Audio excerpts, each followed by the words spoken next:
Welcome to CanHammer, your stop for Warhammer from the Great White North. Nick here, back with my last video before going to LVO. I'm showing you, I'm happy to say that I finished painting the army to like kind of a tabletop standard. Fits all the LVO guidelines. I don't think it looks half bad.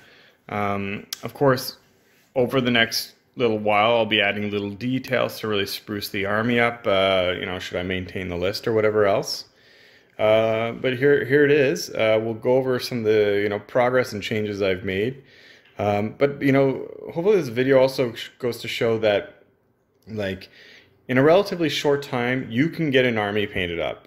There's no reason, you know, I'm sure there are some reasons, some circumstances people just don't have the time or can't.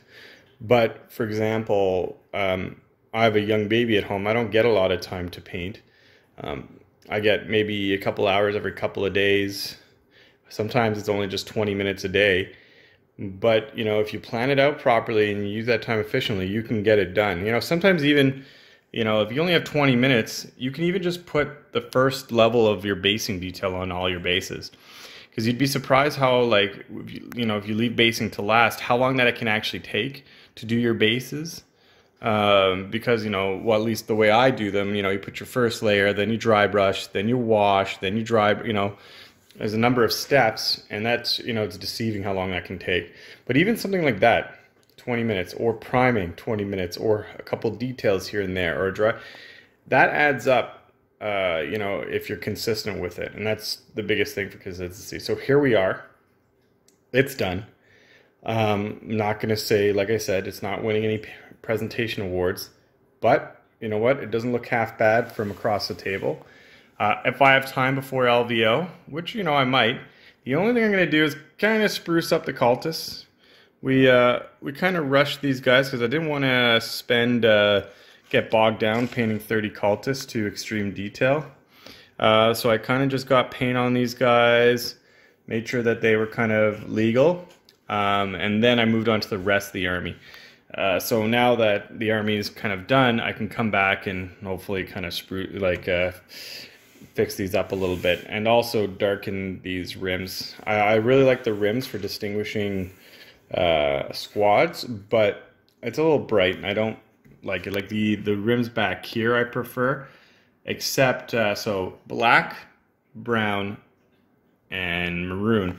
But the maroon actually dried much darker than I was expecting, so it's hard to distinguish in low light with the brown. So I might brighten that up a little bit, and then I might, for the squad leader, put like a little tick of gold on the front and back, just so, again, it's all easy.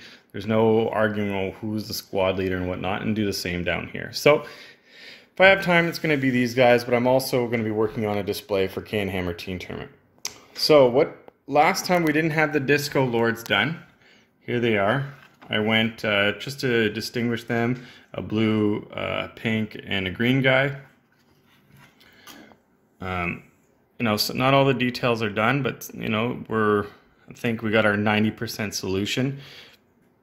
Some of it's very harsh highlighting, but from across the table, I like it. And you know what, since this was kind of an army I picked up quickly and wanted to paint quickly, I would just want to take some creative liberty to see, you know, how it would look. And I'm quite happy with how they came out. Here's the pink one.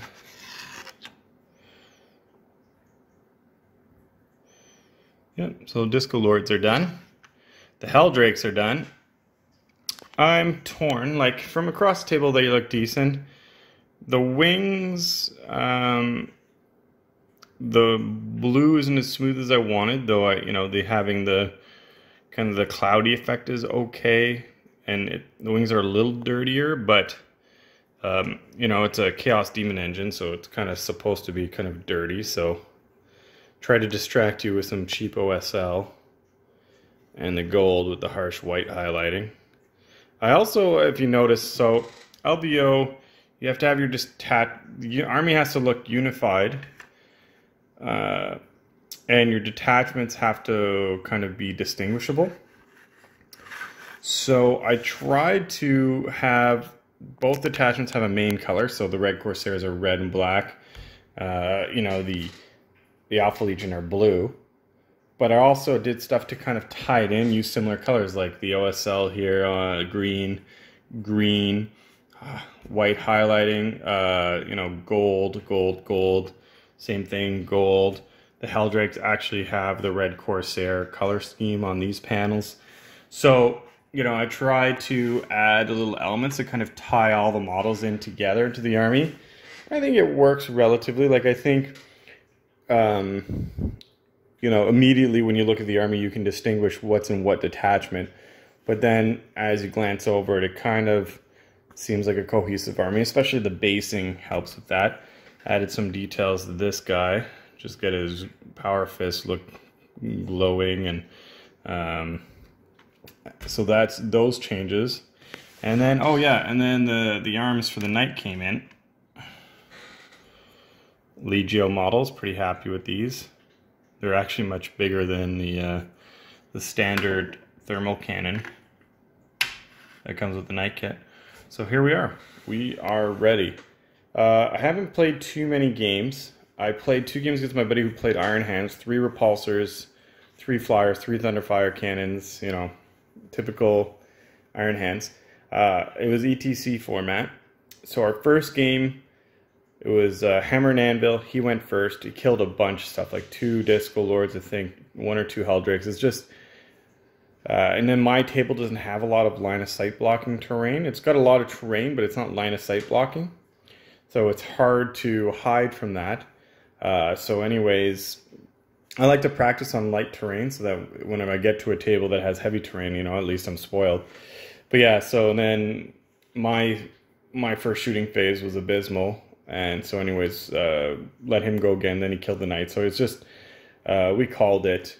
It was a kind of a sad outing, but it's not unexpected with the Iron Hands repulsors. If they have line of sight, it's just they're killing whatever they're shooting at.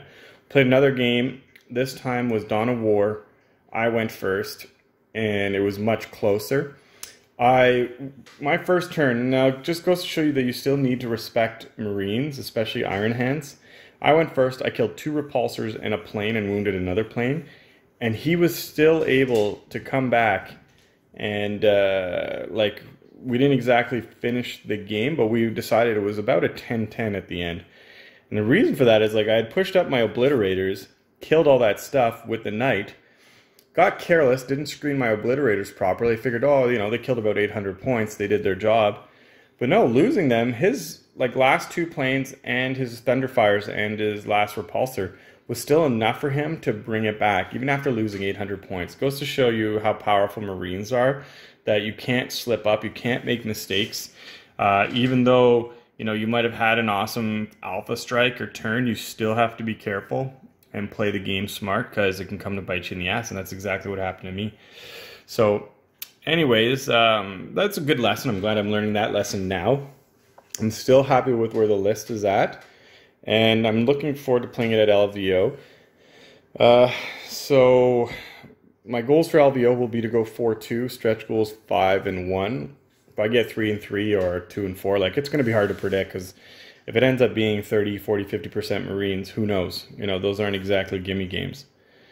This is going to be a shorter video because that's all I have to report. I have an RTT this weekend. It's ETC format, but there'll still be more practice with the list. I made sure to set up a game round 1 with a Team Canada ETC member playing Raven Guard. I wanted a hard matchup to really push the limits and you know, learn how to play the game a bit better. And I think that's gonna help with that. So here we are. That's it. If you guys have any questions, let me know. Oh, and a correction from the previous video. Helldrakes are flyer battlefield roles, so they can't hold objectives. No big deal. Don't even think I've done that yet. They don't usually survive past the first few turns, because the opponents are just, they don't want those flying around in their back field, killing stuff and tying stuff up. So yeah, that's it. If you have any questions, post them. Feel free, you know, to contact me. And I'll see you guys after the LVO. talk the experience and whatnot. If you have any things that you want me to see at the LVO to report back on, let me know. All right, take care, guys.